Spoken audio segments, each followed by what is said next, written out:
How about this for a twist? Israel's prime minister is lobbying the US to block a major arms deal with a NATO ally. That's not something you hear every day. It's definitely a bold move, and it's tied to some pretty high-stakes regional politics. Let's dive into it. Welcome to DeActa Daily Digest. I'm Joseph. And I'm Juniper. Here are today's top stories. So let's start with Benjamin Netanyahu's comments about the US potentially selling F-35 fighter jets to Turkey. He's made it clear that he thinks this would be a mistake, and he's not mincing words about why. Right, he's arguing that giving Turkey access to these advanced stealth fighters would destabilize the Middle East and threaten Israel's air superiority. He's framing it as not just an Israeli issue, but a broader regional security concern. And he's backing up his argument with some pretty pointed criticisms of Turkey's President Erdogan. Netanyahu brought up everything from Turkey's occupation of part of Cyprus to its tensions with Greece. He even accused Erdogan of openly calling for Israel's destruction. What's interesting is how Netanyahu is tying this to Turkey's broader actions and alliances. He mentioned Turkey's support for Hamas and its relationship with Iran, suggesting that these factors make Turkey an unreliable partner for the U.S. Exactly. And with President Trump and Erdogan set to meet at the NATO summit, the timing of Netanyahu's comments is no coincidence. He's clearly trying to influence the U.S. decision-making process here. But what's also fascinating is how Netanyahu is positioning his relationship with Trump. He's emphasizing their very close alliance while still pushing back on this specific issue. Oh, it's a delicate balance. And there's a lot at stake. Netanyahu also mentioned the U.S.-brokered Israel-Lebanon peace agreement, saying he hopes to make progress on implementing it when he meets with Trump. It's like he's saying, let's focus on consolidating what we've already achieved instead of introducing new risks.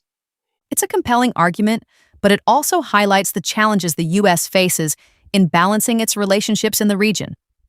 On one hand, Turkey is a NATO ally. On the other, Israel is a key strategic partner. Navigating those dynamics is no small task. And the implications go beyond just the Middle East.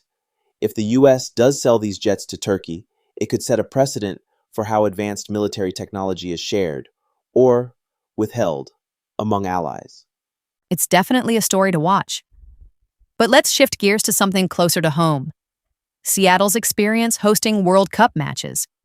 This one's a mix of celebration and frustration, isn't it? It really is. On the surface, you've got these amazing match day scenes, packed waterfront areas, record transit ridership, and bars like the George and Dragon pub seeing big spikes in revenue. But dig a little deeper, and it's clear the economic impact hasn't been evenly distributed. That's right. Some businesses, especially those outside the immediate match day hotspots, actually saw weaker sales. And then there are the short-term rental managers and hotels. Some saw flat or even declining bookings compared to a typical summer. It's a bit of a mixed bag. And what really stood out to me was how some businesses felt misled by the initial projections.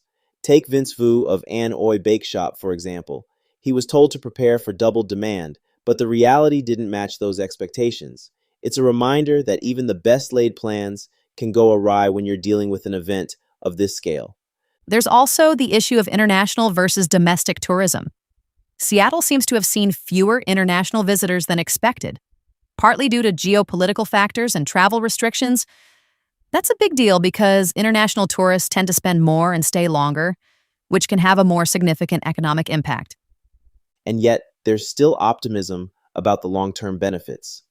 The Seattle Metropolitan Chamber of Commerce, for instance, is framing this as a chance to showcase the city's capacity to host large-scale events.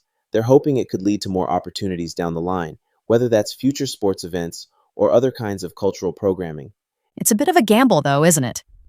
You're banking on the idea that the visibility and experience of hosting the World Cup will pay off in the future, even if the immediate results were mixed. It's a tough sell, especially for small businesses that are already dealing with challenges like tech sector layoffs and rising costs. True. And it's not just about the economic numbers, it's also about the narrative. How does Seattle position itself as a city that can attract and handle these kinds of events? That's something they'll need to figure out as they analyze the post-event data and draw lessons for the future. Speaking of narratives, let's move on to our final story. the voting patterns in Alon Shvut. Nearly half of the voters there supported the far-right religious Zionism list in the last election. What's your take on that? It's a striking statistic, isn't it? Almost 48% of voters in one settlement backing a party that's aligned with strong nationalist and religious positions. It says a lot about the political climate in that region and the priorities of its residents. And it's not just any party. It's a coalition that includes the Kahanist-aligned Otzma Yehudit faction.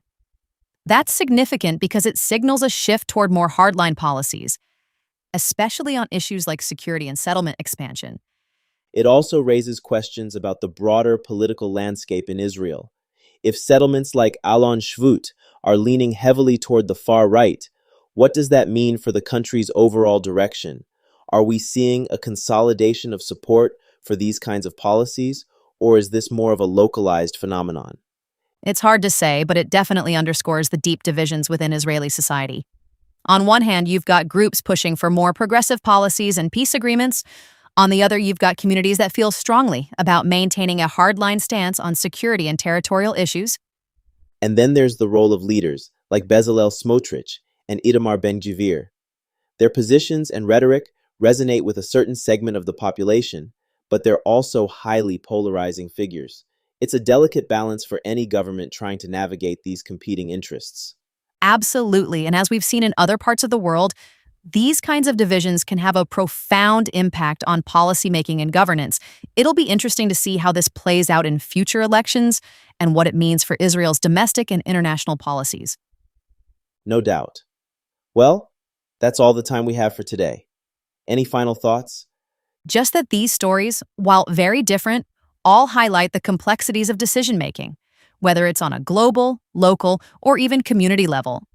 There's always more beneath the surface than what initially meets the eye. Well said. Thanks for listening, and we'll catch you next time.